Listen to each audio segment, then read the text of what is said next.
والعاقبة للمتقين ولا عدوان إلا على الظالمين أشهد أن لا إله إلا الله وحده لا شريك له ولي الصالحين وخالق الخلق أجمعين ورازقهم وما من دابة في الأرض إلا على الله رزقها ويعلم مستقرها ومستودعها كل في كتاب مبين وأشهد أن محمدا عبده ورسوله الصادق الأمين صلى الله عليه وعلى آله الطيبين وأزواجه الطاهرات أمهات المؤمنين وأصحاب القادة الغر الميامين والتابعين لهم بإحسان إلى يوم الدين أما بعد فأوصي نفسي وإياكم أيها المسلمون وأيتها المسلمات بتقوى الله عز وجل رب الأرض والسماوات فإنه قد فاز المتقون يا أيها الذين آمنوا اتقوا الله حق تقاته ولا تموتن إلا وأنتم مسلمون. Bapak dan ibu-ibu, kaum muslimin dan muslimat, saudara-saudara dan saudari, ikhwan dan akhwat, serta anak-anak, banin wa banat, al-hadirin wal hadirat, wal musyahidina wal musyahidat. Para hadirin yang hadir di Masjid Imam Asy-Syafi'i Syiah ataupun yang menyaksikan melalui media live streaming dimanapun berada, alhamdulillah, rasa syukur yang tak terkira atas segala nikmatnya yang tak terhingga. Kita masih diberikan nikmat iman, nikmat Islam yang mudah-mudahan senantiasa kita rawat. Suaranya kecil? Enggak lah, kebesaran nanti saya. Ini cara untuk supaya tidak panjang-panjang. Pandai kan seso jadinya kan? Tahu seso? Nggak tahu? Nah, tuh. Kalau gitu ini tidak perlu dipakai. Nggak perlu. Baik, dipakai juga. Sampai di mana tadi? Lupa saya. Sampai di mana tadi? Seso. Baik. Alhamdulillah atas segala nikmat tadi yang Allah beri, mudah-mudahan nikmat ini kita gunakan untuk bersyukur kepadanya, mengakui, memuji, kemudian meyakini dan menggunakannya untuk segala yang diridai Allah Subhanahu wa taala. Alhamdulillah kita berada di majelis ini, di salah satu tempat yang senantiasa dibanggakan Allah, di majelis ilmu yang melahirkan as-sakinah, ketenangan, habis itu rahmat, kasih sayang, dan dikelilingi oleh para malaikat. Dan insya Allah di penghujung pertemuan kita diberikan masing-masing bingkisan berupa ampunan. Qumu maghfuran lakum. Tidak usah khawatir, asal dapat satu semuanya insya Allah. Asal dapat satu semuanya insya Allah dapat. Karena ada malaikat yang melaporkan kepada Allah, ya Allah, ya Rabbi, inna fihi fulana innama kana ya'ti li hajah. Di majlis itu ada si fulan, datangnya bukan untuk berzikir bukan untuk menuntut ilmu tapi ada kepentingan. Allah jawab, tetap dapat. Ulaika qaumun la yashqa bihimul jalis. Mereka adalah orang-orang yang siapapun duduk bersamanya tidak akan merugi, tidak akan celaka. Oleh sebab itu alhamdulillah kalau ada yang datang pun misalnya tidak dengan niat, insya Allah sampai dia berniat. Nah, salawat dan salam kepada baginda Nabi alaihi salatu wassalam yang luar biasa, jasanya takkan mungkin kita balas kecuali Allah yang membalas. Maka Allah mengajarkan kepada kita sebaik-baik doa untuk mengenang jasa beliau, dan itu pun menambah jasanya pula pada kita. Sebab sekali kita doakan beliau dengan salawat dan salam, Allah balas kita 10 kali. Akhirnya kebaikan lagi ya. Memang orang baik-baik itu disebut namanya melahirkan kebaikan. Nabi disebut namanya berselawat kita sallallahu alaihi wasallam. Abu Bakar disebut namanya bertaraddi kita radhiyallahu anhum. Ulama disebut namanya kita ucapkan rahimahullah.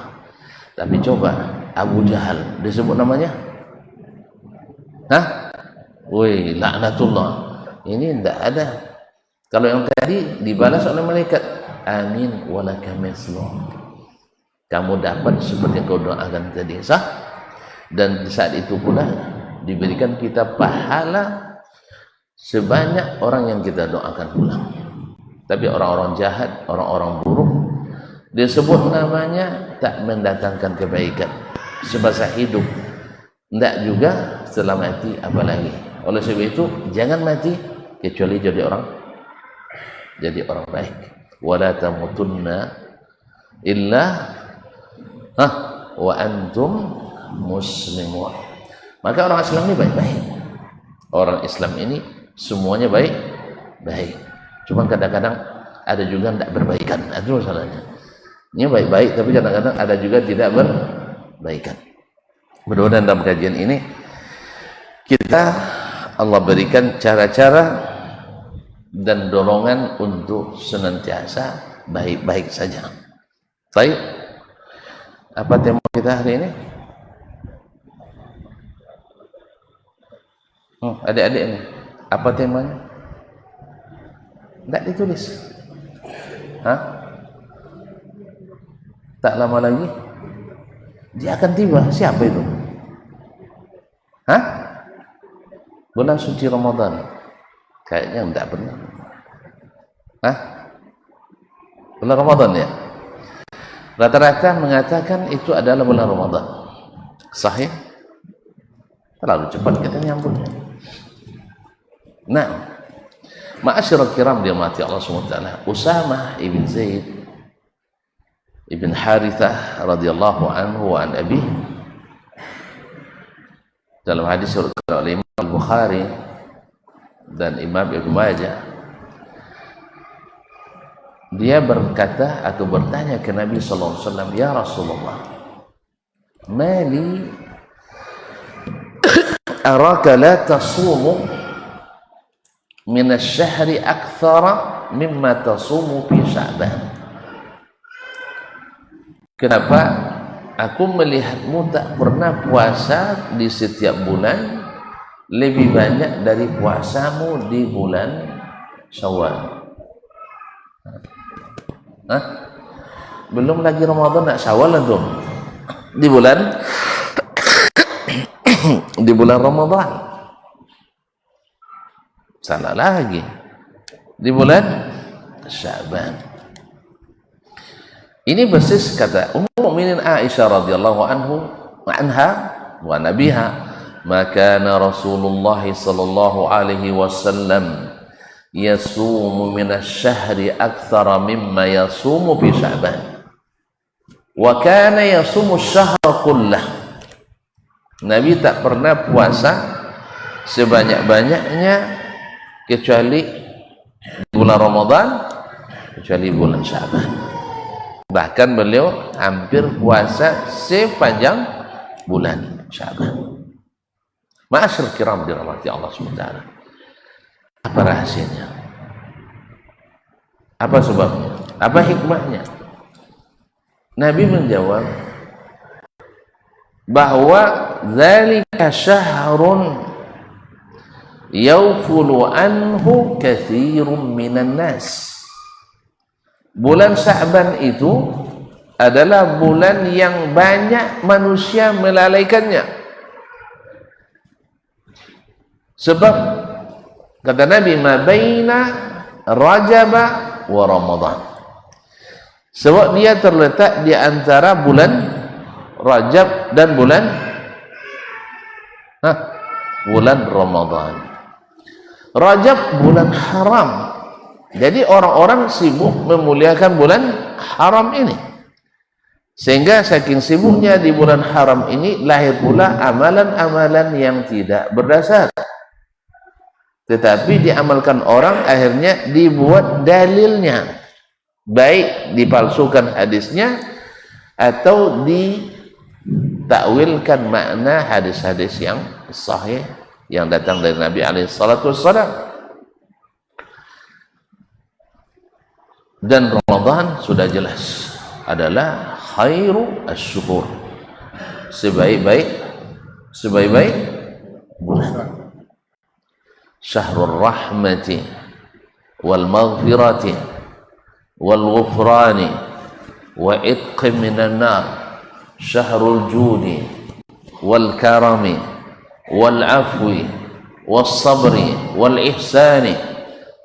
Bulan Ramadan adalah bulan rahmat, kasih sayang, bulan ampunan dosa-dosa, bulan pemberdekaan daripada api neraka, bulan dermawan, bulan pemurah, bulan zikir, bulan Quran, bulan sebulan segalanya. Itu Ramadan. Jadi orang sibuk dengan Rajab dan Ramadan. Sedangkan Sya'ban yaghfulu anhu katsirun minan nas. Ramai orang yang melalaikannya. Wa fihi turfa'ul a'mal. Di dalam bulan Sya'ban itu amalan-amalan diangkat. Kemana kalau diangkat? Bapak dan ibu, kalau diangkat kemana biasanya? Yang namanya keangkat ya ke atas lah. Kalau diturunkan ke bawah. Untuk apa amal diangkat ke atas?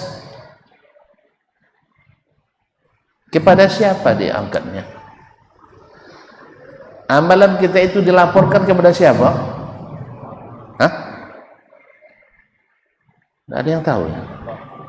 Kepada Allah. Allah lebih tahu. Allah tahu itu semua. Tetapi prosedurnya menghendaki amalan itu diangkat. Allah yang menetapkan, wa rabbuka yakhluqu ma yasha'u wa yakhtar ma kana lahumul khiyar. Allah lah yang memilih, Allah yang mencipta apa yang dia kehendaki dan dia tentukan. Maka ditetapkan oleh Allah SWT dengan hikmahnya bulan Sya'ban adalah bulan diangkatnya amalan, dilaporkan oleh para malaikat pencatat kepada siapa? Ulang lagi, kepada siapa dilaporkan? Ya Allah ya Rabbi. Ke presiden, kepada Allah. Kalau judulnya diangkat dan itu ke atas, berarti yang akan menerima laporan di mana? Gitu aja kok repot. Jadi sesuai fakta, sesuai data, sesuai dalil, sesuai hujjah, sesuai akal yang sehat. Bahwa yang namanya agama ini diturunkan Yang menurunkan adalah siapa? Allah. Kalau yang namanya turun dari atas ke bawah, ya betul tak? Namanya turun dari atas ke bawah. Tidak ada makna lain. Tidak ada makna lain. Dari atas ke mana-mana, enggak ada. Yang turun itu. Saya agak nakal juga sedikit. Saya tanya ke kawan-kawan dalam berbagai bahasa. Tanya kawan orang Cina, menurut bahasa Cina ada enggak yang turun itu selain dari atas? Enggak ada. Yang naik kalau bukan dari bawah ke atas, enggak ada juga. Berarti sama. Sah? Iya nak? Coba kita tes sekarang. Antum suku apa? Jawa. Apa bahasa Jawanya naik? Mudah? Munggah. Masya Allah. Maknanya apa? Naik dari bawah ke atas. Ada makna lain? Enggak. Mantap. Antum? Apa sukunya? Melayu. Apa maksud Melayu naik? Naik juga. Ada dari maknanya yang bukan ke atas? Ada? Ada naik. Naik pangkat. Jadi naik tetap dari bawah ke atas. Kalau turun atas ke bawah. Baik. Apa sukunya sayang? Apa sukunya? Iya. Orang Aceh. Oju.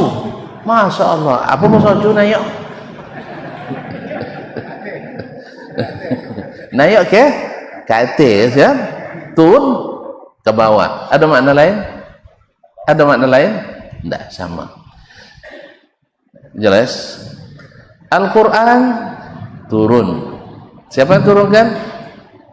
Allah. Berarti Allah di mana? Di atas. Jadi klub ya. Jadi makanya akidah Islam itu sangat mudah dipahami. Tidak berbelit-belit. Sah? Oh enggak, kalau di atas nanti dia berjisim. Itu pikiran Anda ada masalah. Pikiran Anda sedang bermasalah. Sebab apa? Mengambil akidah bukan dari sumbernya. Agama kita agama apa namanya? Agama samawi. Siapa bilang samawi tadi? Iya, kamu bilang samawi ya? Ngaku lah. Hah? Hah? Oh Islam. Iya, Islam. Nama kita Islam tapi digolongkan agama samawi. Kalau agama samawi berarti apa arti samawi? Agama madain sama. Made in sama. Apa makna sama? Hah? Langit. Oleh sebab itu setiap bahan yang digunakan dalam beragama ini bukan berasal dari langit, itu bahan sintetis. Bahan? Tahu bahan sintetis? KW, imitasi. Nah, ketika antum bilang Allah tidak bertempat, misal Allah tidak bertempat, ini turun dari ataskah atau datang dari bumi? Kalimat Allah tidak bertempat ada dalam Al-Quran? Ada dalam Quran? Enggak dalam hadis? Ini salah jawab takut juga enggak ada kalimat Allah tidak bertempat. Tidak ada dalam Quran dan tidak ada dalam hadis. Ini murni pemikiran ardhi, made in bumi. Oleh sebab itu ini namanya bahan KW. Kalau ini tidak boleh. Kalau ada bahan asli dengan bahan KW, harganya sama, antum pilih? Kalau ada imitasi asli? Hah? Imitasi asli? Imitasi sekali pakai langsung jadi bosi. Nggak tahu juga? Ya saya pakai hitam tangan dah. Ancak lome. tapi hilang kuningnya, ya sih? Atau kalau putih aslinya kuning jadinya. Jadi kaum muslimin dan muslimat dirahmati Allah. Jadi ini pemikiran manusia dalam beragama, kalau tidak didukung oleh dalil, itu namanya bahan sintetis atau bahan KW atau bahan imitasi. Mau antum beli imitasi dengan harga asli? Ustaz, ada gelang 5 gram. Gelang tidak ada 5 gram ya? Ada gelang 5 gram? Tidak pernah pakai gelang ya? Tanya sama istri. Ada 5 gramnya? Gelang. Tidak pernah balik nampak. Jadi kaum muslimin dan muslimat, 2 Mei ada lain. Tapi canda tansir. Jadi kaum muslimin ada 5 gram asli, antum tukar dengan 10 gram imitasi, mau tak? Yang punya imitasi orang lain, yang punya asli antum. Hah? Kok pada bengong semua sih? Marah ya sama saya? Kalau marah saya berhentikan. Wabillahi taufik boleh hidayah. Kaum muslimin semua. Jadi barang-barang tidak asli, produk bumi, kalau dimasukkan dalam agama kita, merusak agama itu. Karena agama ini agama samawi, produk langit, diturunkan oleh yang di atas, bukan oleh yang tidak bertempat. Karena kalimat tidak bertempat tidak ditemukan dalam Al-Quran dan hadis. Walaupun kita tidak menolak mentah-mentah, tapi juga tidak menelan. Tidak menolak mentah-mentah dan juga tidak menelan mentah-mentah. Harus dimasak dulu apa yang kau maksudkan dengan tempat itu. Kalau kau maksudkan Allah tidak bertempat, artinya tidak duduk di kursi supaya saya duduk, saya setuju. Tapi kalau antum katakan tidak bertempat, tidak boleh di atas aras, saya tidak setuju.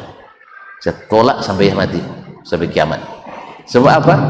Karena Allah mengatakan dia di atas aras. Allah mengatakan dia di atas langit. Sah? Tidak mungkin saya percaya dengan pemikiran antum yang mengatakan kalau di atas mesti bertempat. Tidak. Kalau di atas mesti berbatang tubuh juga tidak. Itu pikiran yang rusak-rusak saja yang seperti itu. Kalau pikiran yang tidak rusak, karena kita tidak tahu seperti apa. Sebenarnya ini hadhi jumlah mu'taridah la mahalla min al-i'rab. Ini hanya intermezzo. Balik ke yang tadi. Amalan kita di bulan Sya'ban lupa lagi diangkat. Kalau diangkat ke atas, kepada siapa? Kepada Allah. Berarti seorang muslim berkeyakinan Allah di atas. Iya dah. Orang muslim akidahnya, orang Islam pada asalnya Allah itu di atas. Karena Al-Quran dan hadis semuanya mengatakan di atas. Baik. Isra Mi'raj sudah? Hah? Kalendernya sudah, liburnya sudah, cuti sudah, peringatan belum? Hah? Apa anda?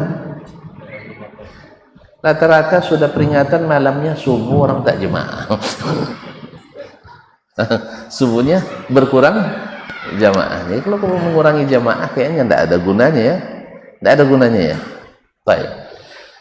Rata-rata karena sudah capek malamnya kajian, sah. Akhirnya siangnya, subuhnya tidak ke masjid. Baik, kaum muslimin dan muslimat dirahmati Allah. Kalau kelaporan amal kita ini perkara kecil atau perkara besar?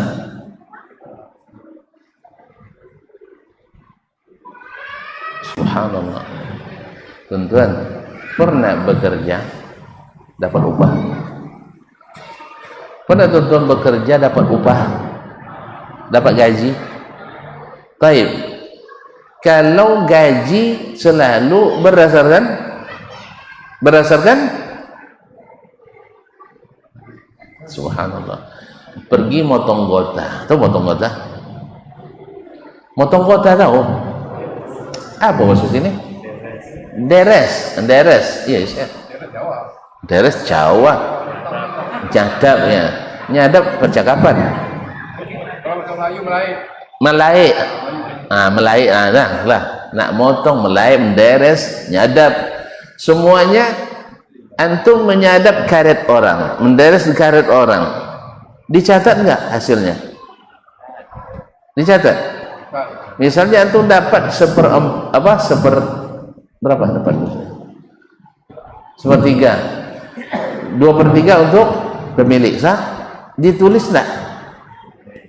Hah? Atau setidaknya diingat enggak? Hah? Ketika kita menyerahkan uangnya ke pemilik, itu namanya apa? Laporan. Kalau batova laporannya benar, gajinya benar. Kalau laporannya nipu, siap-siap aja nanti akan. Jadi kaum muslimin dan muslimat, gaji itu tak cair dengan laporan. Mau skala besar ya, kontraktor. Ketika dia membangun jembatan, nilai proyek berapa? Tidak pernah kontrak ya. Kontrak rumah ada, sama gitu ya. Baik. Misalnya dengan nilai 200 miliar, dikerjakan dengan sistem multi-years, misalnya 24 bulan atau belum hari kalender, misalnya 800 hari kalender misal. Untuk pencairan ada laporan enggak? Mana kontraktor enggak ada ya? Nah, kalau untuk memotong gota aja ada laporan. Masa untuk kontraktor 200 miliar enggak ada laporan? Ada laporan? Ada laporan. Kalau diterima laporan cair enggak dana? Kalau enggak diterima enggak cair. Berarti pelaporan ini penting atau masalah biasa? Subhanallah. Nabi katakan itu masalah besar. Sebab amalan 1 tahun, kalau antum haji tahun itu, umrah tahun itu, salat tahun itu, puasa tahun kemarin, puasa sunat sepanjang tahun itu, pelaporan tahunannya adalah di bulan Sya'ban. Kok ada bulan tahunan, ada mingguan, ada harian. Sama kita juga ada. Ada laporan berkala sah. Kami dosen misalnya, sekali 3 bulan laporan. Berarti laporan 4 kali setahun. Kemudian absensi setiap hari laporan harian. Nanti di akhir tahun direkap lagi. Ke-4 bulan itu ada namanya laporan tahunan. Kemudian di akhir semester ada BKD dan seterusnya. Ada SKP. Apalagi sekarang nih guru-guru pada menjerit. Ya, doakan saya jadi presiden, itu saya hapus semua itu. Tidak punya makna signifikan terhadap pendidikan. Hanya menghabiskan kertas, mungkin ada pendapatan bagi yang punya proyek, mungkin. Untuk pendidikan yang bermanfaat itu adalah guru kasih ilmu ke murid, kemudian dia dikasih ilmu oleh yang lebih tinggi daripadanya. Tapi buat laporan-laporan itu habis.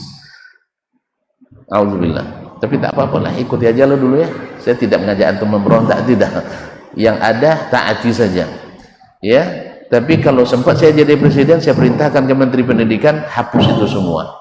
Kalaupun perlu laporan, cukup sekali saya setahun. Nah, karena absensi sudah ada, bukti kehadiran sudah ada. Absensi ujian ada, soal ada, tambah lagi laporan yang lain-lain. Habis waktu sehingga libur tak pernah dinikmati oleh guru. Apa sebab di waktu libur bikin laporan juga. Allah musta'an. Ya, doakan ya. Wih, doakan ya. Tapi saya tidak mau jadi presiden selama masih banyak yang mencalonkan diri. Serius? Enggak. Kalau masih ada yang mau mencalon, saya tak mau. Tapi kalau sudah semua bilang, dah, tak dasman aja lah, kami tak mau lagi, siap, insya Allah. Ingatkan Ustaz ya, kalau sempat jadi itu ingatkan Ustaz yang kemarin. Ma'asyal kiram yang dirahmati Allah Subhanahu wa taala. Jadi kita berada sebentar lagi di bulan Sya'ban yang dilupakan oleh banyak orang. Kemudian di bulan itu ada kejadian-kejadian besar. Di antaranya adalah amalan setahun kita diangkat, dilaporkan kepada Allah Subhanahu wa taala. Mau cair tak pahalanya? Mau tak pahalanya di ACC? Hah? Makanya Nabi alaihissalatu wassalam mengatakan uhibbu an turfa'a a'mali wa ana sha'im. Dan saya berharap ketika amalan saya diangkat, saya dalam keadaan berpuasa. Allahu Akbar. Dalam keadaan berpuasa. Nah, kalau Nabi ingin memanfaatkan momen itu untuk berpuasa, menurut tuan-tuan dan puan, berarti puasa punya tempat yang tinggi di sisi Allah atau tidak? Hah? Ketika amalannya dilaporkan, nanti akan disebutkan, bagaimana kau tinggalkan hambaku ini? Dijawab oleh malaikat, aku tinggalkan di dalam keadaan berpuasa ya Allah. Nabi ingin itu dilaporkan kepada Allah. Kira-kira puasa di bulan Sya'ban punya keutamaan atau tidak? Punya keutamaan. Lalu kenapa harus banyak di bulan Sya'ban itu? Kenapa tidak ditunjukkan saja tanggal sekian? Kan tahu kita kan? Hah? Itulah rahasia Allah SWT, supaya kita berlomba. Jangan sampai ada hari yang terlupa. Sebagaimana Lailatul Qadri, malam yang begitu mulia, ibadahnya khairum min alfi syahr, lebih dari 1000 bulan, Allah tidak tunjukkan harinya, malamnya, tetapi Allah sebutkan hari-hari yang diharapkan, yaitu 10 malam terakhir dan di malam-malam ganjil. Tapi jangan di malam ganjil aja, sebab bisa saja ketika menghitung bulan kemarin, apalagi sekarang pakai puasa tanggal 1 Maret, bukan pakai 1 Ramadan. Tidak paham. Sekarang orang sudah menjadikan jadwal puasa 1 Maret, bukan 1 Ramadan. Paham? Oleh sebab itu, saya azan. Oh ya, silakan. Nah, sekiranya saya diminta azan, saya mau aja. Ya, jelek-jelek begini mau azan internasional. Nah,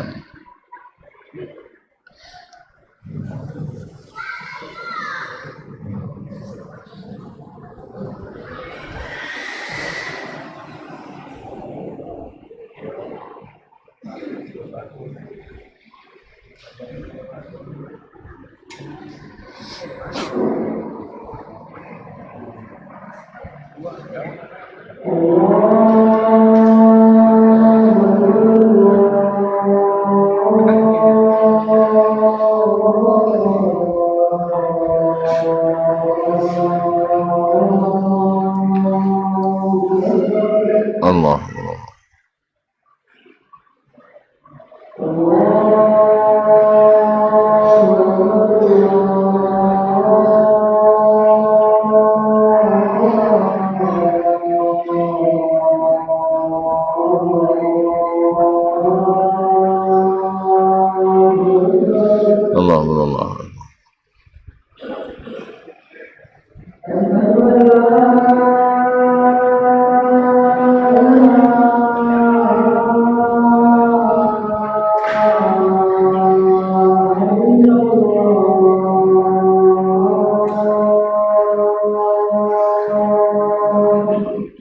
Masya Allah.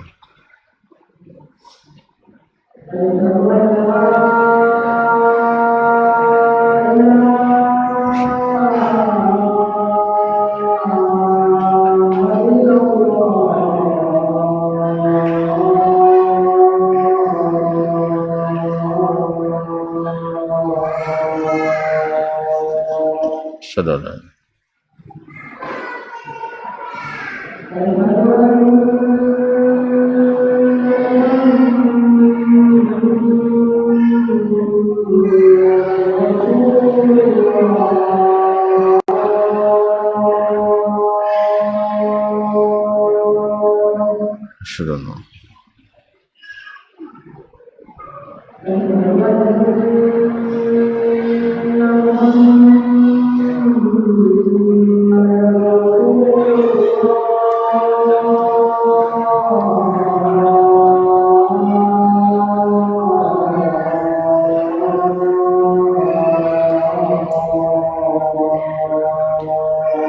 asyhadu an la asyhadu an la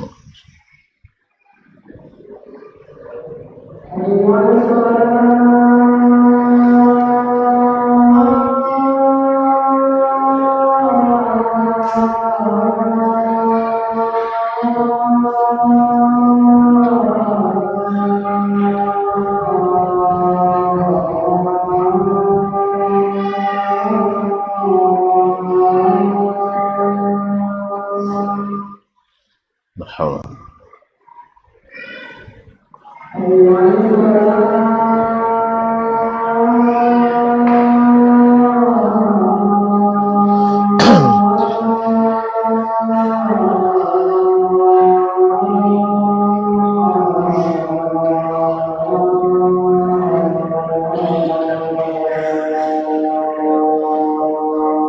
Marhaban.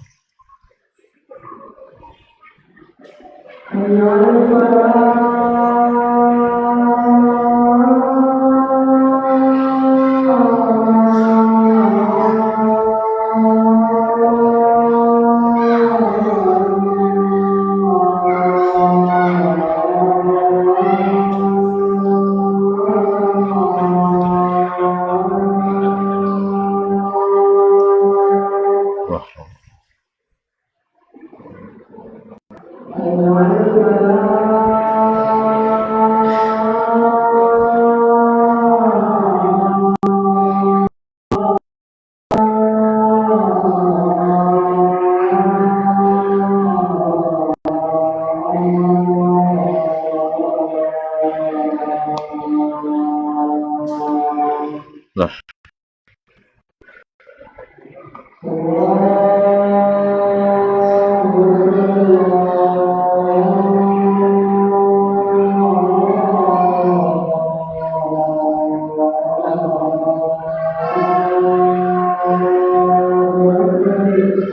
Allah Allah.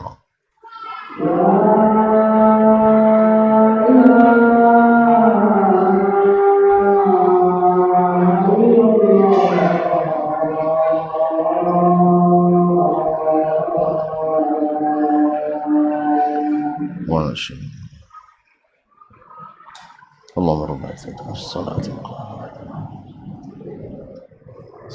Taib, kaum muslimin kaum muslimat dirahmati Allah Subhanahu wa taala. Jadi Nabi alaihissalam memperbanyak puasa sunat di bulan Sya'ban ini. Karena tadi alasannya karena diangkat amalan pada waktu itu.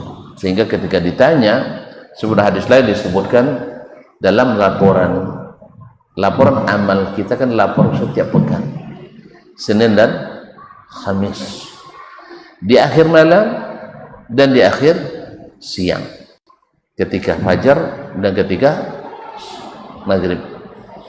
Fajar kita sholat, maghrib kita sholat maghrib, sah?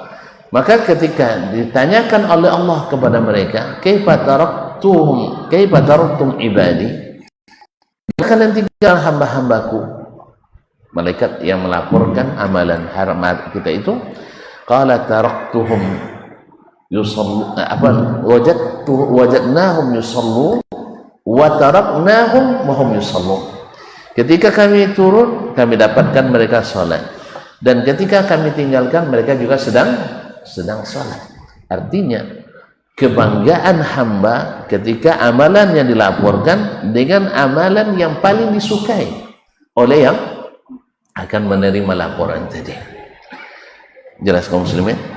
Bayangkan kalau kita mengharap dari seseorang yang kita hormati dan segani, dan kita tahu dia suka kita ketika dilaporkan kita sedang melakukan suatu pekerjaan itu.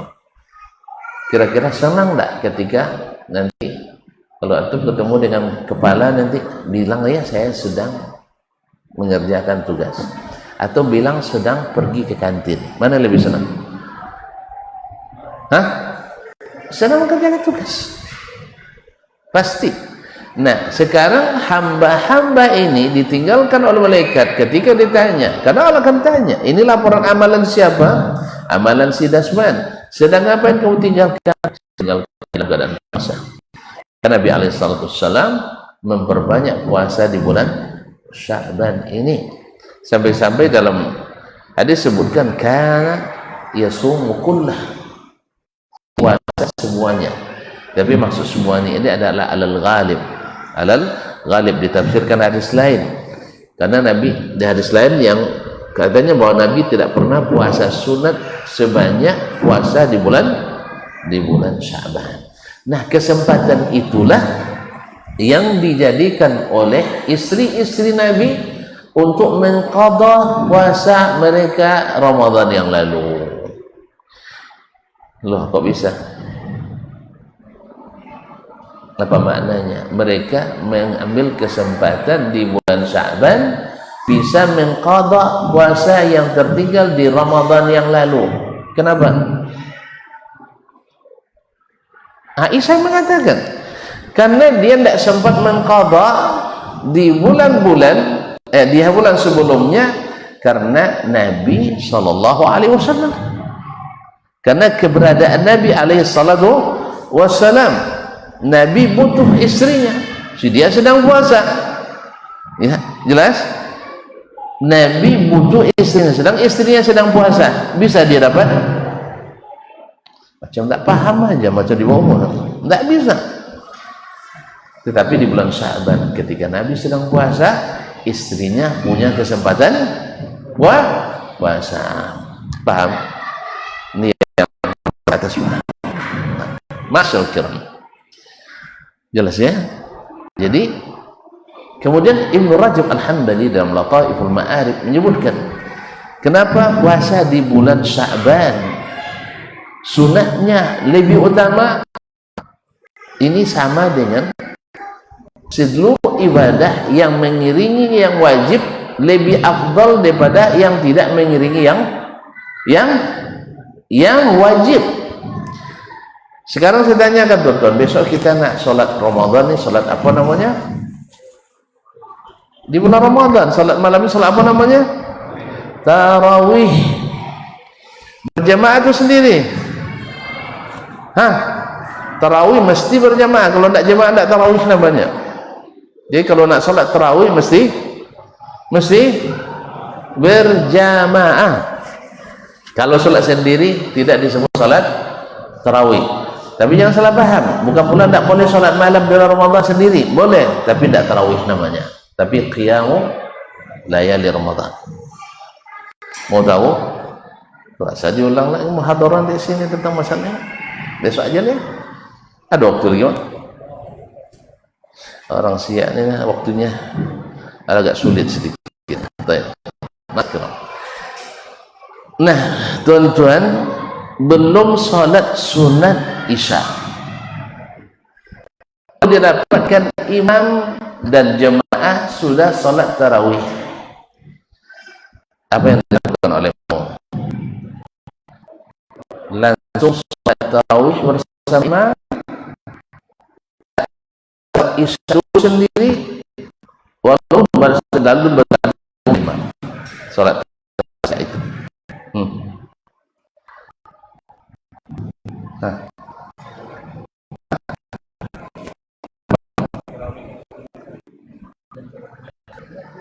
Ya, memang belajar kita namanya. Tidak bisa digabungkan dua salat yang sudah masing-masing punya niat tersendiri. Itu tidak bisa digabungkan. Kalau antum ikut imam, mesti niatnya tarawih. Andainya antum niatkan juga salat sunat Isya, waqa'at tarawih. Apa sebab? Salat tarawih punya niat khusus dan salat sunat isya punya niat khusus. Tapi kalau salat tahiyatul masjid, dia tidak punya niat khusus. Kan Nabi hanya katakan siapa yang masuk masjid jangan dulu sebelum salat 2 rakaat. Nah sekarang belum salat isya, salat sunat isya, isyanya sudah. Ini sebagian ada pula isya tidak berjamaah, tarawih berjamaah. Wih, yang biasa seperti itu dulu-dulu, jangan diulang lagi. Ini antum ibarat menggalih, kalau salat isya berjamaah, untungnya ibarat jualan emas, ya untungnya. Lalu salat tarawih berjamaah ibarat jualan es. Betul, jualan es. Tak tahu berapa untung es? 5 rupiah sebuah. Kalau emas berapa untungnya? Jutaan. Makanya kalau antum harus meninggalkan salah satunya, jangan tinggalkan sholat isya berjamaah. Biarlah sholat tarawihnya tidak berjamaah. Ini enggak. Apa sholat rumah Ustaz?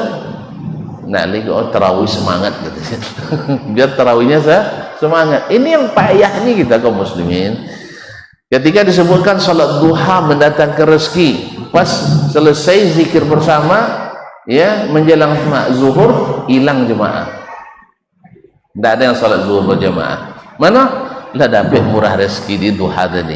Dia nggak tahu bahwa rezeki itu lebih murah dengan salat zuhur berjamaah daripada salat duha atau zikir bersama di waktu duha. Itulah ilmu itu memang harus dituntut dengan cara yang benar. Nah, mana yang afdal, salat sunat isya daripada salat tarawih? Ada yang bilang tarawih tadi, yang bilang tarawih tunjuk tangan. Biar saya luruskan tangannya. Salat sunat isya lebih afdal daripada salat tarawih. Tapi kan Ustaz, man qama ramadhana imanan wa ihtisaban, siapa yang qiyam di malam Ramadan dengan iman dan ihtisab, ghufira lahu ma taqaddama min dzambi.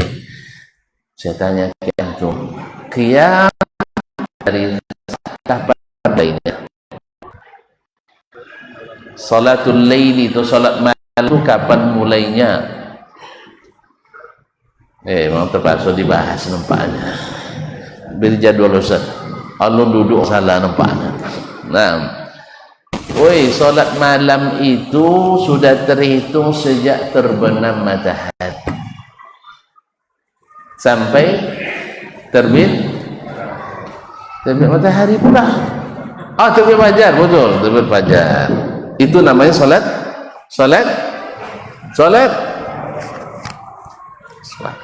malam. Salat malam. Maka setiap solat sunat setelah terbenamnya matahari disebut dengan solat malam atau qiyamul lail.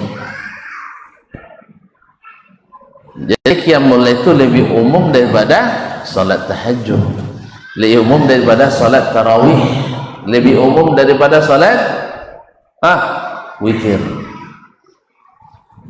Tak paham. Apa bedanya qiyamul lail dengan salat tarawih?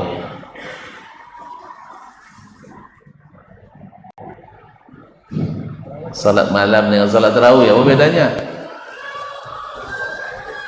Salat malam lebih panjang waktu.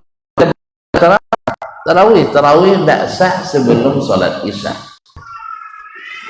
Salat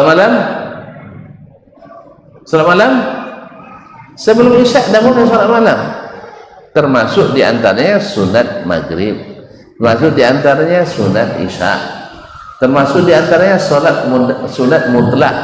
Andainya antum setelah salat maghrib tidak ada kajian, lalu antum salat sunat antara maghrib dan isya, salat sunat mutlak, itu masuk qiyamu al-lail.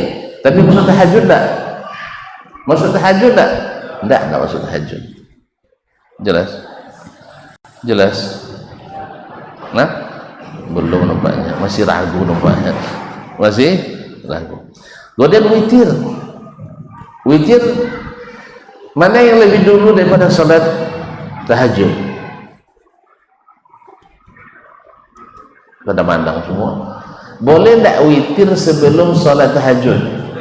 Hah? Boleh? Tak. Witir tu mesti terakhir. Ij'alu salatakum bil-laili akhir salatikum bil-laili witran. Ini tak duduk juga masalahnya. Kalau saya bangun malam, lalu saya witir dulu baru salat tahajud. Boleh. Ini bercampur nampak tarawih dengan witir. Itu salahnya.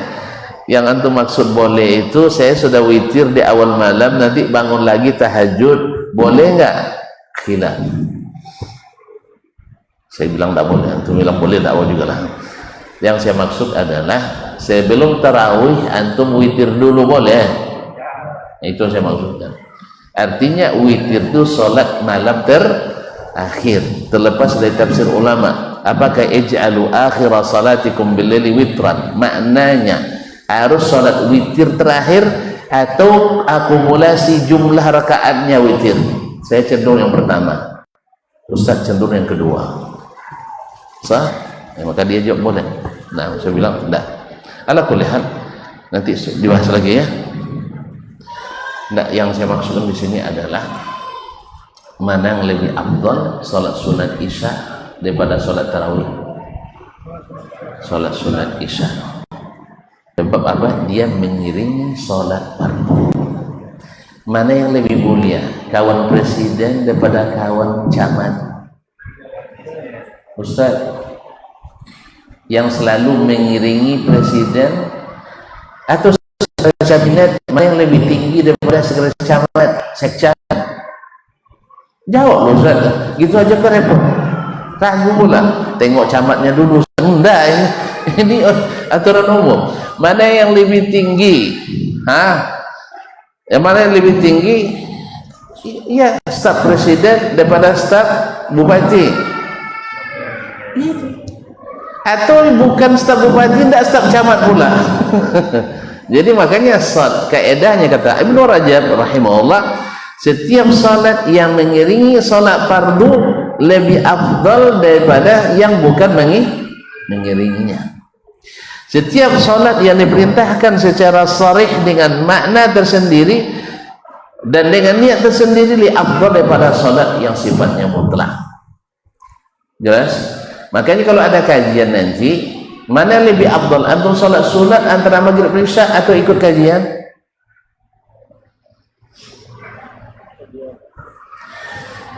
Ya masyayikh, salat sunat mutlak, tahu salat sunat mutlak? Salat sunat yang tidak ratib. Kalau antum salat ratib iya, tapi ini salat sunat mutlak. Tidak salat sunat isya, tidak salat sunat maghrib, tidak salat sunat wudu, tidak salat sunat apalagi lain-lainnya, tapi sengaja aku salat sunat lillahi ta'ala. Ada kajian, antum ikut yang mana? Kenapa? Karena fadilat ngaji itu ma'rufun alaihi, sah secara tersendiri dan khusus. Maka setiap ibadah yang lebih khusus lebih utama dari ibadah yang bersifat umum. Jelas? Nah, dah paham? Udah paham? Baru saya masuk ke puasa tadi. Nah, puasa Sya'ban mengiringi puasa Ramadan. Seperti salat sunat qabliyah zuhur mengiringi salat zuhur. Makanya puasa di bulan Sya'ban lebih afdal dari puasa di bulan Ramadan. Di bulan lain. Jelas? Tetapi orang kemarin menyangka puasa di bulan Rajab lebih afdal dari puasa di bulan Sya'ban, sehingga mereka di Rajab sibuk, di Sya'ban mereka lalai.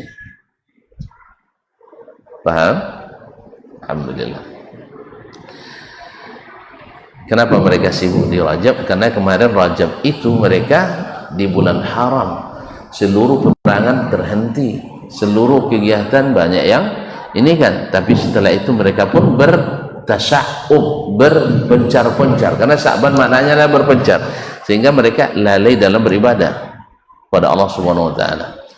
Ma'asyarul kiram. Yang kedua, di hadis ini juga tersimpan makna bahwa menghidupkan amalan yang ditinggalkan orang punya keutamaan lebih dibanding yang semua orang melakukannya. Dan itu ada dasarnya dalam as-sunnah, bahwa orang yang menghidupkan sunnah Nabi SAW di saat orang meninggalkannya, maka dia dapat pahala lebih besar. Bahkan disebutkan pahalanya lebih 50 orang sahabat nilai pahalanya. Dan siapa yang menghidupkan sunnah yang dimatikan orang, dia dapat pahala 50 orang sahabat. Tuh, lebih mulia dari sahabat? Lebih mulia dari sahabat? Enggak. Sebab berapa banyak orang yang gajinya lebih besar tidak lebih mulia daripada pimpinan. Paham? Enggak juga ya. Coba saya buat contoh lagi ya. Nah, contoh. Misal saya sebagai ketua yayasan. Ketua kan kerjanya kan suruh, perintah, dan tanggung jawabnya paling besar. Nah, ketika yang bekerja di lapangan, dia yang menangani dan berat pekerjaannya, kalau seandainya menghasilkan pendapatan, saya bilang si fulan diberi gaji lebih besar dari saya. Itu kalau ada gaji. Nah, apakah dengan gajinya lebih besar dia lebih tinggi dari saya? Hah? Enggak. Paham maksudnya kan? Jadi orang yang menghidupkan sunnah di saat orang semua mematikannya, lalu dia hidupkan sendiri, berat apa mudah? Motong celana aja lama mikir-mikirnya. Kalau berjamaah aja lama juga godaannya. So alim kamu. Tuh tengok ustaz itu tidak ada jemaah, kamu tiap hari jemaah. Ustaz pun yang diburukkannya. Awak yang buat baik, ustaz yang kena semprot. Nah, lama kan? Nah, jadi kalau itu kaum muslimin berat, maka diberikan pahala lebih besar. Ini juga bagi top manager atau pimpinan tertinggi juga dianjurkan memperhatikan masalah ini. Kalau pekerjaan anak buah kita itu hal khusus dan berat, tidak ada salahnya dia lebih besar dari pendapatan kita. Jelas. Nah, kadang aturan menunjukkan bahwa pimpinan tertinggi lebih besar kan? Itu di ampra boleh lebih besar, tapi di amplop boleh disamakan. Kalau tidak tahu caranya saya ajarkan. Kalau tidak tahu caranya saya ajarkan. Tapi dulu buat kegiatan, awak sebagai top manajemennya tentu paling tinggi. Misalnya anggaplah 500.000 kegiatan ini. Di bawahnya wakil ketua 400, sekretaris 3,5, bendahara 3,5, terakhir nanti anggota seksi-seksi dapat 75. Saya di ampra bisa dirubah, harus begitu karena aturannya. Di amplop bisa dirubah? Bisa. Kan saya perintahkan kepada bendahara saya, ampra jangan dirubah, amplop dirubah, bikin sama rata untuk saya dengan semuanya. Akhirnya pimpinan tertinggi dapat 200, yang terendah dapat 200 juga. Senang tak anak buah? Senang tak anak buah? Apalagi kalau ketua tidak dapat sama sekali. Senang sekali dia itu. Jadi kaum muslimin, jadi di ampra aturan tidak bisa dirubah, tapi di amplop ditransfer tidak harus angka itu juga, tapi nanti disuruh kembalikan. Ini lama juga, baru 1 poin, 2 aja ya. Yang kedua yang membuat Sya'ban ini juga sangat berarti, seperti dalam hadis dari Nabi yang diriwayatkan oleh Imam At-Tabarani dan juga Imam Al-Baihaqi dalam Syu'abul Iman, dan sanadnya dihasankan oleh Syekh Al-Albani dan sebagian ulama mendhaifkannya, bahwasanya idzan tasafa Sya'ban, apabila sudah masuk setengah bulan Sya'ban. Ittala Allahu ala jami'i khalqih. Allah memperhatikan semua makhluknya. Faghafar, dia ampuni dosa setiap hambanya illa lirajulaini,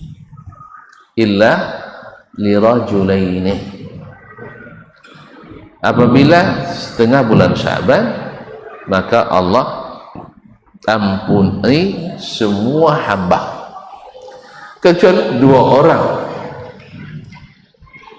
illa li musyrikin au musahin, kecuali orang yang berbuat syirik atau orang yang musahin, orang yang tidak berbaikan dengan saudaranya.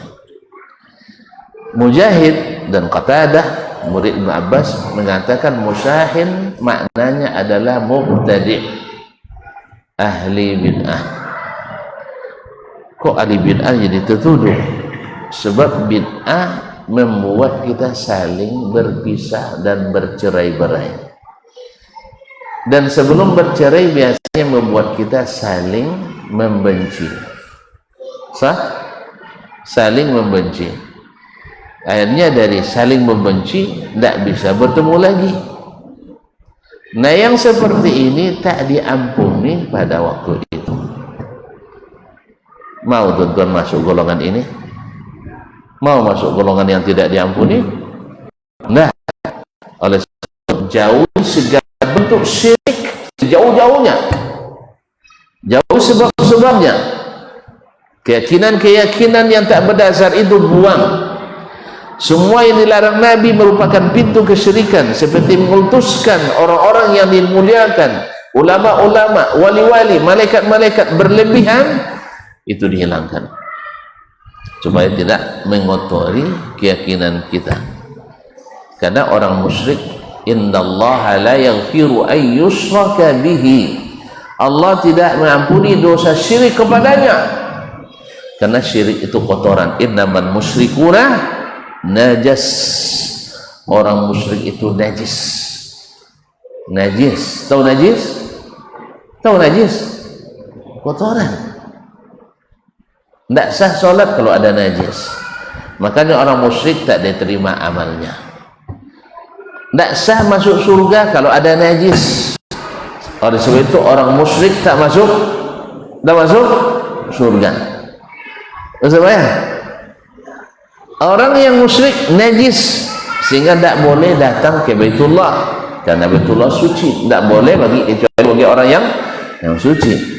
Al musyrik tidak senang ke masjid karena memang dia bernajis. Masjid adalah tempat yang harus suci dari najis.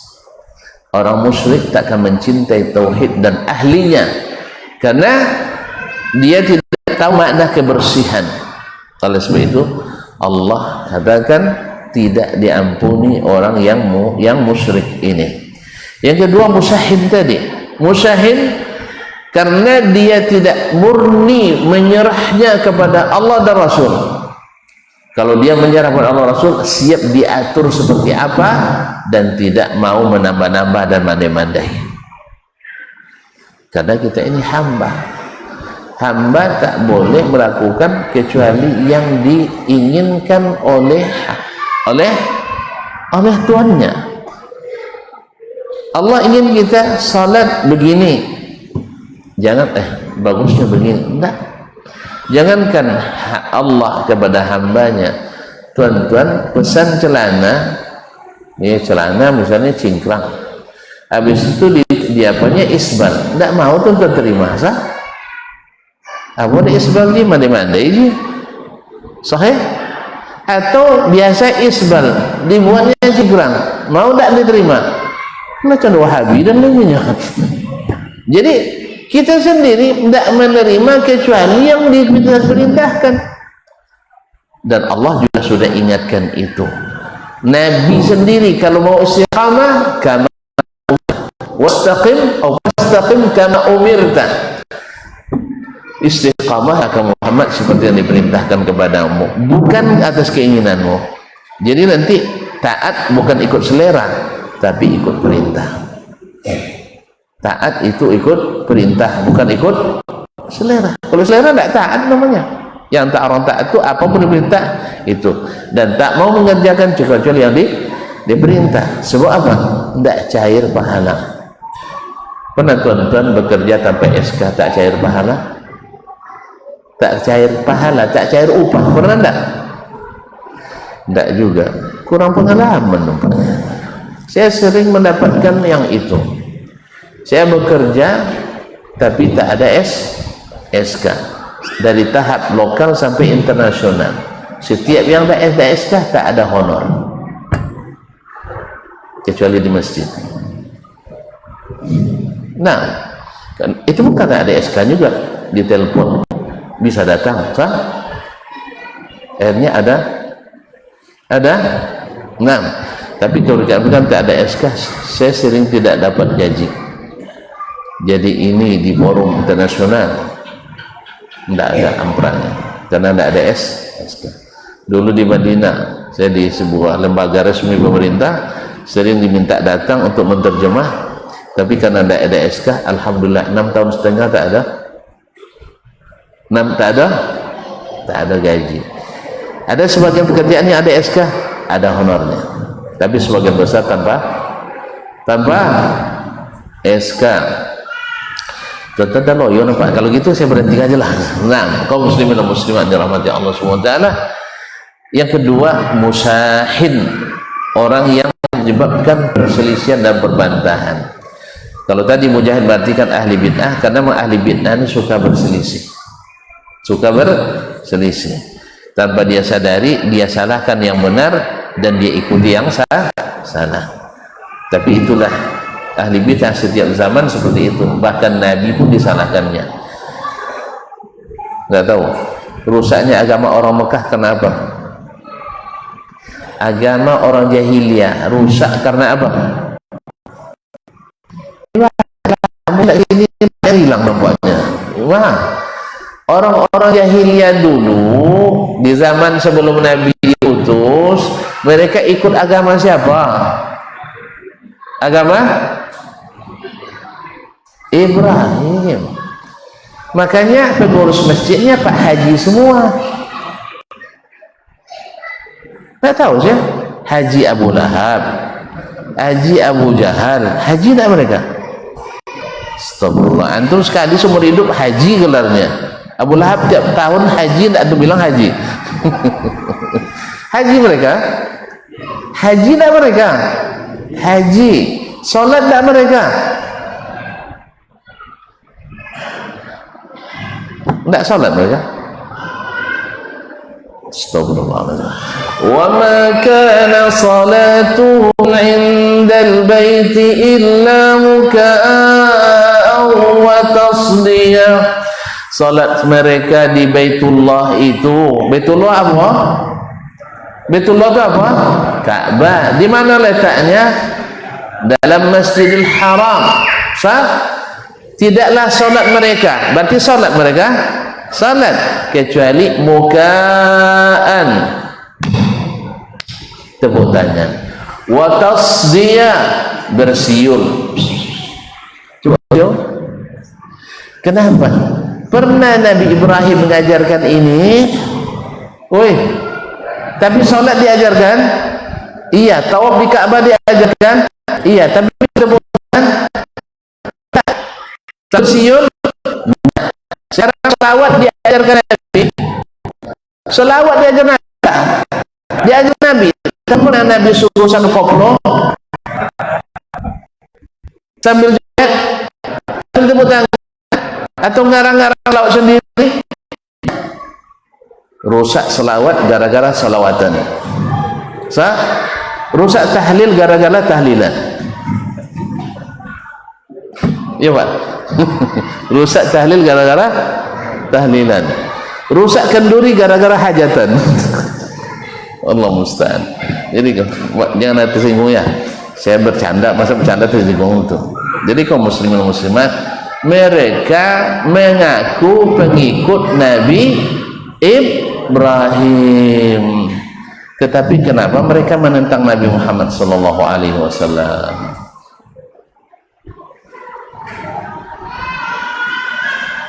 Karena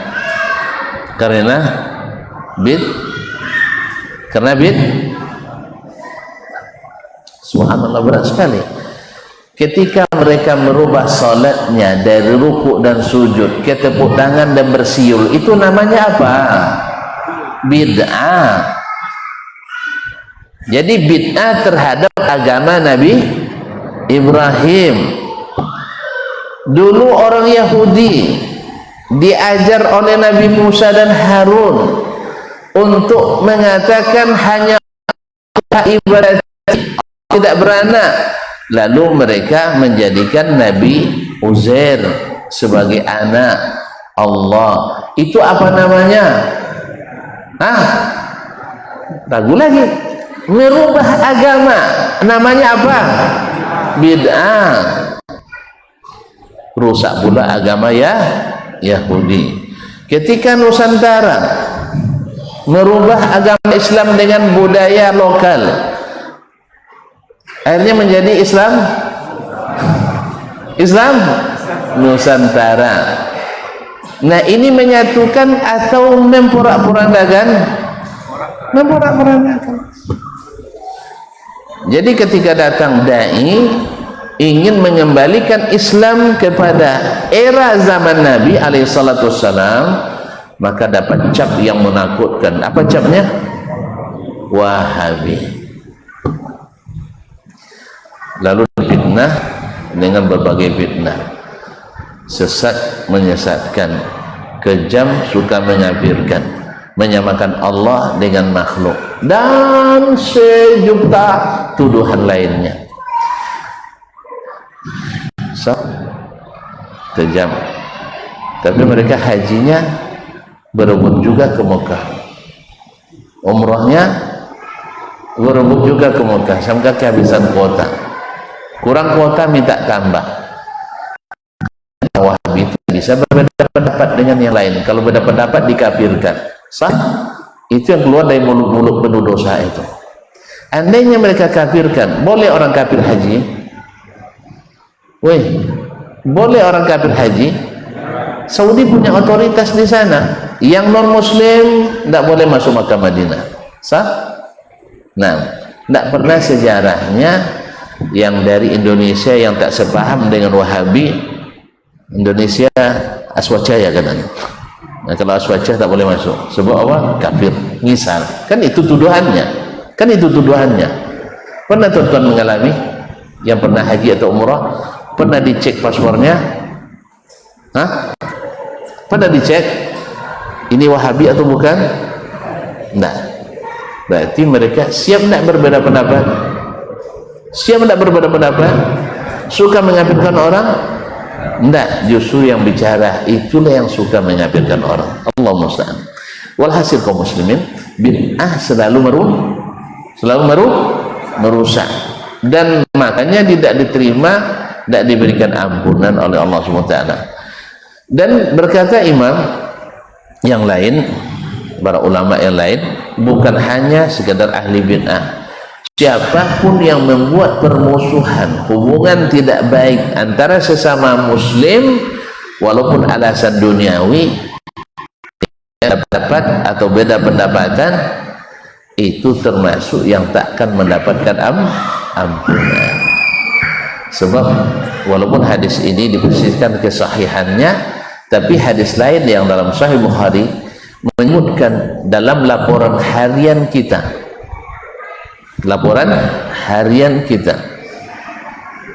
Allah bertanya kepada malaikat, bagaimana dia dengan saudaranya, sudah baikan atau belum? Katanya belum ya Allah. Maka kata Nabi Allah kepada malaikat, amhiluhuma, tidak usah diproses, ibaratnya filenya dilacikan dulu, hatta yastaliha, sampai keduanya berbaikan kembali. Allah. Mau tuan-tuan jadi yang ini tak diampuni? Mau enggak? Makanya jangan penjarakan orang di dada-dada kita, nanti penuh sesak dada kita. Tahu penjarakan orang? Kan yang kena penjara kan orang-orang berbuat dosa, lalu kita simpan di dada kita. Jelas? Sesak tidak dada kita? Hah? Sesak sekali. Oleh sebab itu keluarkan mereka, bebaskan mereka. Lalu ada yang bilang berarti perlu acara maaf-maafan ya Ustaz? Enggak, maaf-maafan bukan acara. Acara maaf-maafan itu seremonial, habis itu kelahi lagi. Kan disuting depan kamera, senyum kan, besok baru keluar di pintu tuh ada mulai tuh. Bukan segala yang seremonial itu tidak asli banyak, itu hanya menghabiskan anggaran. Ya halal bihalal, haram biharam misalnya. Ya bukan itu yang acara yang dituju, tapi adalah kau benar-benar tak menyimpan seorang pun dalam dadamu, apalagi menjelang tidur. Makanya gangguan tidur paling banyak itu dadanya sudah sesak dengan penjara. Maka bebaskan mereka semua. Jelas? Jelas? Rugi kita kaum muslimin, laporan kita dilacikan, tidak diproses. Rugi tak? Rugi. Dan ujung-ujungnya kalau tidak proses, orang sudah menikmati, kita masih masih menunggu, tak jelas. Paham?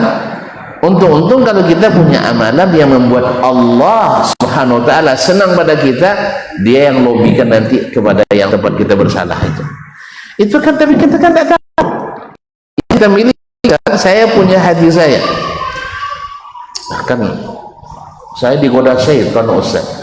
Syaitan itu bukan dia yang buka keputusan, yang tanda tangan dosa itu syaitan atau kita? Kita kan yang memutuskan, kita yang memutuskan itu kita. Syaitan itu walamma qudiyal amru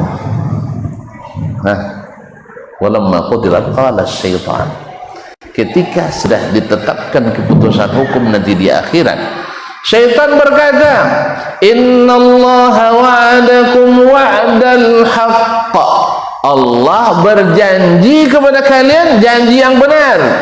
Innallaha la yukhliful mi'ad, Allah tak memungkiri janji. Wa wa'adtukum fa akhlaftukum, saya berjanji tapi semuanya mungkir. Kemudian apa? Wa ma kana li 'alaikum min sultanin, saya tidak punya kuasa sebenarnya, illa anda autukum, kecuali sekedar mempromosikan promosikan kepada kalian, jangan maafkan dia, enak sekali bersalah tiba-tiba kau maafkan, enak sekali. Dia maafkan saya, besok dia buka lagi dan menyalah-nyalah. Pokoknya balas dendammu, darah dibayar dengan darah, duit dibayar dengan piti. Misal enggak, padahal di satu sisi kan Allah berjanji, syaitan berjanji. Syaitan menjanjikan kalau kau balas dendam kau aman. Ternyata aman enggak? Aman enggak?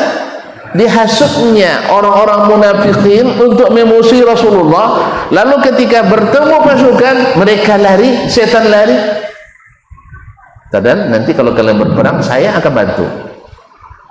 Kan orang kan banyak minta tolong setan kan, dengan ilmu-ilmu mantra sakti, mantra guna, tapi kalau sudah bertemu dengan pertolongan Allah, hancur itu semua.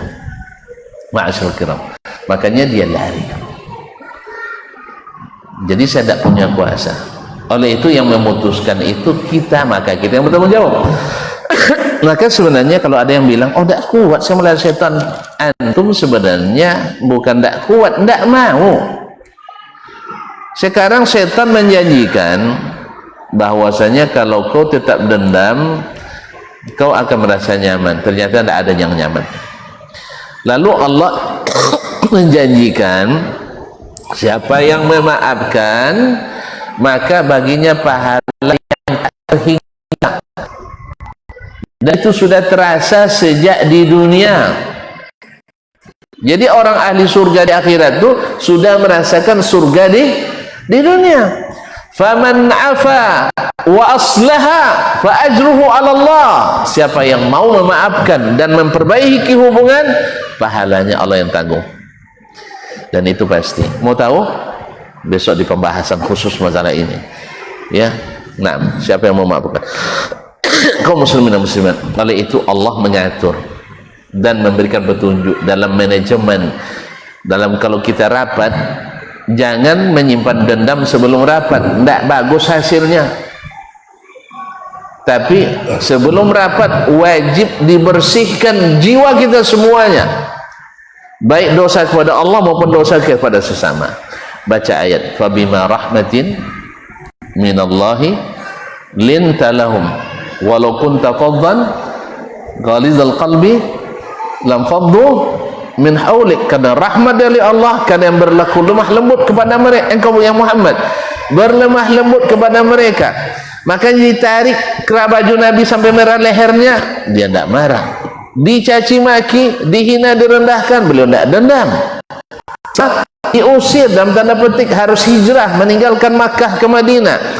8 tahun setelah menguasai Makkah, beliau tidak kepuputan. Tidak tahu ya, antum tidak belajar PSBB dulu, perang puputan, masih ingat? Tidak tahu. Itu Igusti Ngurah Rai dulu tuh. Ya, perang puputan di Bali. Artinya habisi, genosida. Tidak, Nabi tidak melakukan itu. Izhabu fa antumut tulaqa. Pergilah kalian bebas semuanya. Allah, berapa banyak sahabat yang habis di tangan mereka? Berapa kali mereka nak menghabisi Nabi di Madinah? Perang-perang itu dengan mudah engkau lupakan ya Rasul. Iya, rahmat minallah lintalahum. Walau kunta faddan ghalizal qalbi lam faddu min hawlik. Kalau engkau kasar, berhati keras, mereka akan meninggalkanmu. Lalu kata Nabi Allah SWT, fa'fu anhum, maafkan mereka. Terus wastaghfir lahum, kemudian mintakan ampunan untuk mereka. Jadi kemudian setelah itu wasyawirhum fil amri, setelah maafkan mereka, habis itu mintakan ampunan kepada Allah untuk mereka, baru bermusyawarah. Tapi kalau bermusyawarah masih membawa sekoper dan awas nanti saya habisi di waktu rapat, seperti rapat dewan aja. Kalau niatnya saya menjatuhkan, pasti hasilnya bermusuhan. Makanya sebelum rapat pastikan bersih hati kita dari dendam, karena musyawarah bukan untuk melampiaskan dendam. Kemudian bersihkan saudara kita dari dosanya kepada Allah. Wastaghfir lahum. Dalam ilmu manajemen ini namanya mengkondisikan suasana yang nyaman sebelum terjadi rapat dan pertemuan. Jelas? Sehingga nanti yang terjadi apa? Adalah kebersamaan mencari kebenaran, bukan pemuasan. Dan bila terjadi kesulitan dalam musyawarah, ingat, ada Allah tempat kita mengadu. Kalau perlu menjelang waktu salat 15 menit kita hentikan dulu, maaf, kita salat dulu. Dan itu teruji pertama sekali tentu oleh Nabi dan para sahabatnya, dan saya pengalaman juga menguji itu. Terjadi gap antara dua grup, saya dimasukkan untuk jadi pimpinan di situ. Orang sedang perang dingin, perang panas juga, bukan dingin lagi. Ya, saya disuruh masuk di situ memimpin. Kira-kira nyaman tidak saya? Di rapat itu kentara sekali. Masya Allah. Menjelang azan 15 menit atau 10 menit menjelang zuhur, datang 5 interupsi yang semuanya berat, kalau dibahas tak akan selesai mungkin. Lalu saya teringat perkataan Nabi alaihissalatu hadis Nabi, kana iza hazamu amrun fazi'ila shalah. Nabi bila menghadapi masalah berat, dia pergi bawa salat. Wasta'inu bis sabri was salah, innallaha ma'as sabirin. Saya usulkan ini semua saya tampung yang 5 ini. Tapi karena waktu sholat sudah dekat, bagaimana kita sholat dulu? Nah, tentu sebagai pimpinan rapat kan kita punya kuasa kan? Tidak, iyalah. Alhamdulillah setuju. Alhamdulillah. 3 menuju musalla sudah dapat jawaban jitu. Buktinya nanti setelah sholat. 1 dalam sholat. Awak pula imamnya dalam sholat terlintas jawaban 1. Saya harus jujur ini, serius ini. Nah, ya jangan dibilang saya nak pura-pura khusus, jangan enggak. Kadang-kadang datang juga pikiran-pikiran itu. Alhamdulillah dalam sholat dapat lagi. Sudah berapa? Sudah 4. 1-nya pulang sholat. Di perjalanan menuju ruang rapat dapat lagi. Alhamdulillah tidak sampai 20 menit tuntas. Habis itu kami makan bersama. Coba kalau saya jawab dari tadi, sholat terlambat, asam lambung naik, lambat makan, dan kita sudah belum tentu selesai yang kita bicarakan. Jelas? Jelas? Oleh sebab itu, lapangkanlah hati kita murni lillah, jangan dekati syirik, dan lapangkan hati kita kepada hamba-hamba Allah. Ternyata hablum minallah, hablum minan nas, itulah sumber kebahagiaan, sumber keberuntungan, dan insya Allah itu ada di bulan diangkatnya amalan, yaitu di bulan Sya'ban ini, supaya nanti kita panen raya di bulan Ramadan. Supaya kita panen raya di bulan Ramadan. Suburkan hati kita, suburkan keimanan kita, suburkan tauhid kita, supaya ketika amal diangkat, kita ditemukan atau dilaporkan dalam keadaan berbuat taat. Di antaranya adalah puasa di bulan Sya'ban, dan melapangkan hati dengan tauhid yang benar, dengan cinta yang sesungguhnya kepada saudara sesama muslim, dan lebih khusus lagi saudara mara, karib kerabat rahim kita yang dekat kepada kita. Saya kira sudah sangat jelas sekali. Kalau tidak jelas pun bilang jelas, karena waktu sudah jelas. Karena waktu sudah jelas. Lambat. Tapi maafkan saya ya, sekali-sekali 6 bulan masa tuan-tuan tidak rela saya kasih lebih lemah sedikit. Dah berapa jam? Ada 2? Hah? Oh kurang, masih 1,5, masih dikit saya. Tidak rugi kita. Pendek-pendek. Lah sudah cukuplah sampai situ dulu. Ya mudah-mudahan suatu saat nanti kita masih bisa dipertemukan kembali. Tidak pun di sini, mudah-mudahan di surga Allah. Amin ya rabbal alamin. Ya tentu saja saya yang banyak bercakap, mungkin banyak silap, mohon dimaafkan. Jadi yang benar-benar dihafalkan, diamalkan, yang salah-salah diperbaiki dan berikan masukan serta maaf ya. Nanti awak cerita tentang maaf, saya pula tidak maafkan nanti. Tidak ada cerita selepas ini. Awak kira saja tadi ternyata setengah jam. Nah, nanti kirimlah ke penitia, besok jangan undang lagi Ustaz. Nah, terima kasih dan mohon maaf wabillahi taufiq wal hidayah. Tidak ada pertanyaan kan? Hilang tidak adanya. Wassalamualaikum warahmatullahi wabarakatuh.